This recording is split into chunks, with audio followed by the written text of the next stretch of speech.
Hello students, thank you so much for clicking on this video. Welcome to our channel Physics Classes by Mudit. Before start, please do subscribe and press the notification bell. Thank you. Students, इस वीडियो में हम discuss करेंगे electric potential due to group of charges. मतलब बहुत सारे charges की वजह से किसी पॉइंट पर हमें पोटेंशियल की वैल्यू कैलकुलेट करनी है। इससे पहले वाले वीडियो में हमने एक चार्ज की वजह से इलेक्ट्रिक पोटेंशियल निकाला था, है ना। और electric potential due two point charge, यानी एक पॉइंट चार्ज की वजह से हमने इस तरीके से इस पॉइंट पी पर क्या निकाला था, पोटेंशियल की वैल्यू निकाली थी, जो कि हमारे पास कितनी आई थी, पोटेंशियल इज इक्वल टू के क्यू अपॉन आर। ये एक चार्ज की वजह से आई थी, ठीक है। इसमें हम क्या करेंगे कि बहुत सारे चार्ज होंगे, ठीक है। बहुत सारे चार्ज की वजह से हमें पोटेंशियल की वैल्यू निकालनी है, ठीक है। सो इस डायग्राम में देखो, यहाँ पर बहुत सारे चार्जेज है। एक चार्ज है Q1, एक चार्ज है Q2, एक चार्ज है Q3, एक चार्ज है Q4। इस तरीके से n चार्जेज है Q1, ठीक है। इन सब चार्जेस की वजह से हमें क्या करना है, इलेक्ट्रिक पोटेंशियल कैलकुलेट करना है।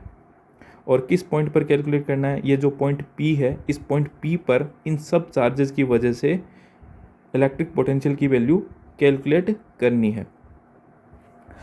तो जो चार्ज Q1 होगा, इसकी वजह से भी पॉइंट P पर कोई ना कोई पोटेंशियल होगा। Q2 चार्ज की वजह से भी पॉइंट P पर पोटेंशियल होगा।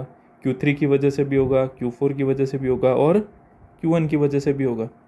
मान लेते हैं कि जो पॉइंट P है उसकी Q1 चार्ज से डिस्टेंस है वो R1 है। पॉइंट P है उसकी Q2 से डिस्टेंस मान लो कितनी है, R2 है। चार्ज Q3 की पॉइंट P से डिस्टेंस कितनी है, R3 है। चार्ज Q4 की P से डिस्टेंस मान लो कितनी है, R4 है। और इस तरीके से Q1 चार्ज की P से जो डिस्टेंस है वो मान लो कितनी है, Rn है, ठीक है।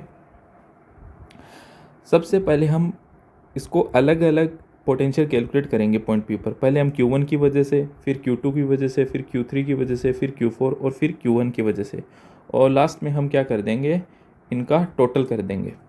तो let's see potential at P due to charge Q1।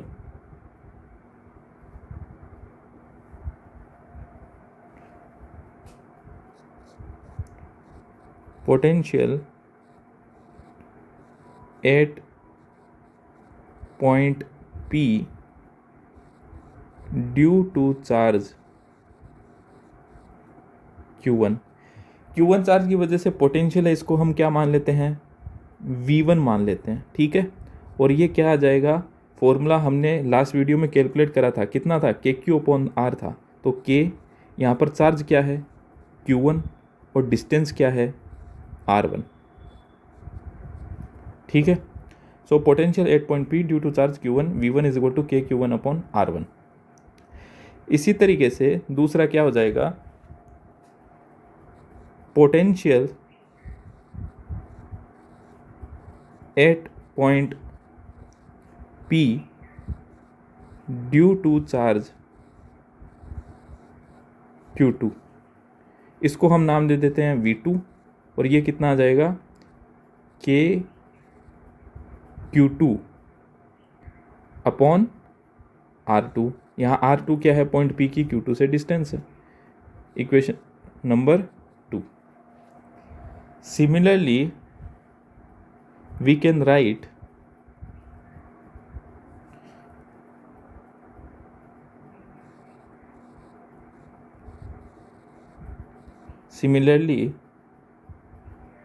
potential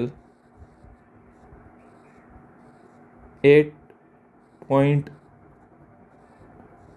P due to charge Q3। ये क्या आ जाएगा, V3 इज इक्वल टू के Q3 upon R3।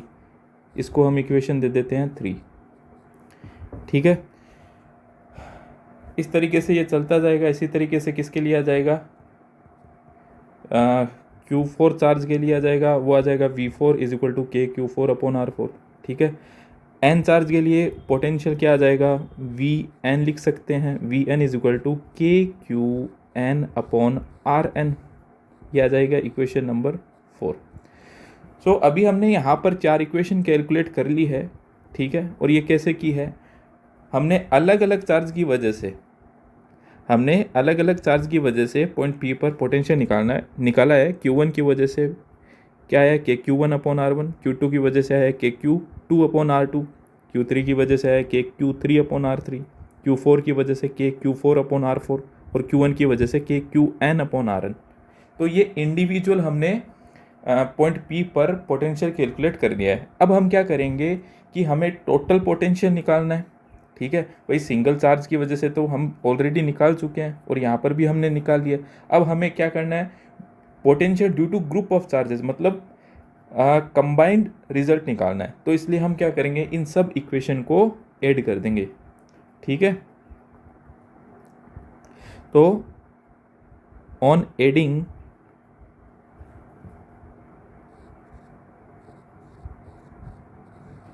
Equations 1, 2, 3 and 4, किसके लिए, for total electric potential 8 point P। So total potential कितना आ जाएगा, V is equal to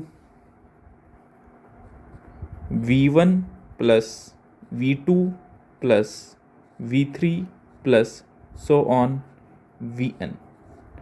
अब यहाँ पर क्या करना है, आपको V1 की वैल्यू पुट करनी है इक्वेशन 1 से, V2 की वैल्यू पुट करनी है इक्वेशन 2 से, V3 की वैल्यू पुट करनी है इक्वेशन नंबर 3 से, और Vn की वैल्यू पुट करनी है इक्वेशन नंबर 4 से। तो चलो रखते हैं, V is equal to KQ1/R1 plus KQ2/R2 plus KQ3/R3 plus KQN/Rn। Now अब यहाँ पर इन सब टर्म्स में देखो, K सब में कॉमन है तो K को हम बाहर निकाल सकते हैं, तो K बाहर आ जाएगा, कॉमन आ जाएगा। अंदर क्या बचा, Q1/R1 plus Q2/R2 plus Q3/R3 and so on QN/Rn, ठीक है। तो यहाँ पर K कॉमन था तो हमने K को बाहर निकाल लिया, ठीक है। अब हम क्या करते हैं, इन सब टर्म्स को, अब क्योंकि ये सब ऐड हो रही है तो हम इनको क्या कर सकते हैं, समीशन फॉर्म में लिख सकते हैं। तो समीशन फॉर्म में कैसे लिखेंगे, V is equal to K summation QI/RI, I is equal to 1 to N। इस तरीके से हम समीशन फॉर्म में लिख सकते हैं। देखो समीशन फॉर्म में कई स्टूडेंट्स को प्रॉब्लम होती है कि इसको समीशन में लिखने का मतलब होता है इतनी बड़ी टर्म्स है, इनको एक शॉर्ट फॉर्म में लिख दिया। अब अगर आप इसको एक्सपेंड करोगे तो आपको ये ही टर्म्स मिलेगी। देखिए कैसे, जैसे अगर मैं I की वैल्यू 1 रखता हूँ, तो क्या आएगा, K तो बाहर है ही, तो Q1/R1, तो ये फर्स्ट टर्म आ गई। समीशन का मतलब होता है एक टर्म के बाद क्या आएगा, प्लस आएगा। अब I की वैल्यू 1 रख दी, अब I 1 के बाद क्या रखेंगे, 2 रखेंगे, ठीक है। समीशन में हम पॉइंट्स में नहीं रखते, 1.1, 1.2, 1 के बाद 2, 2 के बाद 3, ठीक है, इसी तरीके से रखते हैं। अब 1 तो रख दिया, 1 रखने पे क्या आ गया, Q1/R1। अब 2 रखेंगे तो क्या आएगा, Q2/R2। इस तरीके से n तक रखोगे तो Q1/Rn, तो ये आपको यही टर्म्स मिल जाएगी, ठीक है। अब इसको फॉर्मूले को अपन ऐसे भी लिख सकते हैं, K की वैल्यू आपको पता ही है, V इज इक्वल टू 1/4πε0 समीशन I is equal to 1 to N QI/RI।